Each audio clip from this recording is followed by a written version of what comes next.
কওকচোন এই অধমক কিয় মাতি পঠিয়ালে অধম নহয় আপুনি আচলতে মোৰ কাৰণে উপযুক্ত ব্যক্তি মই এইখন আপুনি কি কৰি দিলে সঁচা কথা কৈছো প্ৰথম দিনা লগ পোৱাৰ পৰাই আপোনাৰ সৰলতা মোৰ বহুত ভাল লাগিছে জানে সেইবোৰ বাৰু বুজিলে আপুনি মোক ইয়ালৈ মতাৰ কাৰণটো কওকচোন কথা পাতিবলৈ আৰু মোৰ লগত এনেকুৱা কি কথা আছে বহুত কথা আছে জীৱনৰ কথা মনৰ কথা আচলতে ইমান দিনে মই আপোনাৰ দৰে মানুহ এজনেতো বিচাৰি আছিলোঁ জানে তাক মই মোৰ সকলোবোৰ কথা খুলি ক'ব পাৰোঁ আজি বহুত দিন হ'ল মই মনৰ ভিতৰত যন্ত্ৰণাবোৰ কাকো খুলি ক'ব পৰা নাই জানে আৰু এনেকৈ থাকিলে হয়তো দুদিন পাছত মই পাগলেই হৈছোঁ মানে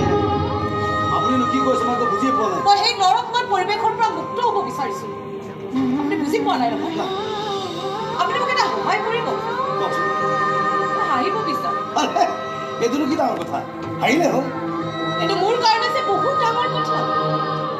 কাৰণ মই যিখন ঘৰত থাকোঁ তাত যেন হাঁহিবোৰ নিষিদ্ধ কেতিয়াবা মোৰ এনেই ভাৱ হয় যেন মই সঁচাকৈ সেইখন ঘৰত জীয়াই আছোঁ তাই কাৰোবাৰ ষড়যন্ত্ৰৰ বাবে মোক জীয়াই ৰখা হৈছে চকুৰ পানীবোৰ শুকাই আছিল জানে আজি সুবিধা পাই ওলাই গ'ল চাওকচোন বাৰু আপোনাৰ বহুত সময় নষ্ট কৰিলোঁ নহয় মই গৈ থাকোঁ দিয়ক মানে মোৰ লগত আপোনাৰ ইমানখিনি কথা আছে আৰু বহুতো কথা আছে মাজে মাজে মাতিম আহিব নহয় চেষ্টা কৰিম খুৱাবনে মোক হাৰিব নিজৰ ওপৰত নিৰ্ভৰ কৰে তথাপি মই চেষ্টা কৰিম থেংক ইউ আহিছোঁ ভাল আমাৰ পৰিচয় লাগে তো আমি কোন হয় তই চিনি নাপাবি তোৰ মাৰ হয় আমাক ভালকৈ চিনি পায় না না না না না না না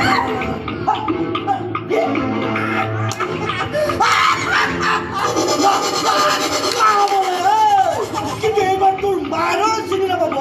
যে তোক অপহৰণ কৰা সেই ল'ৰাকেইজন কোন নহবলৈ আমি কিবা কুকুৰ নেকি কুকুৰ তো হয় তাকো ৰাস্তাত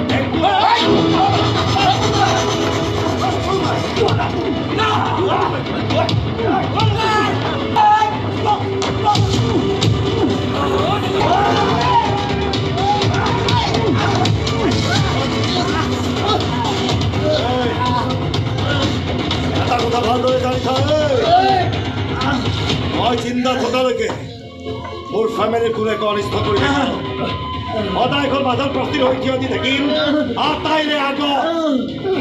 এই প্লাষ্টিকখন ভাঙিব অহাৰ আগতে নিজৰ হাত ভৰিবোৰ মজবুত কৰি ৰাখিবি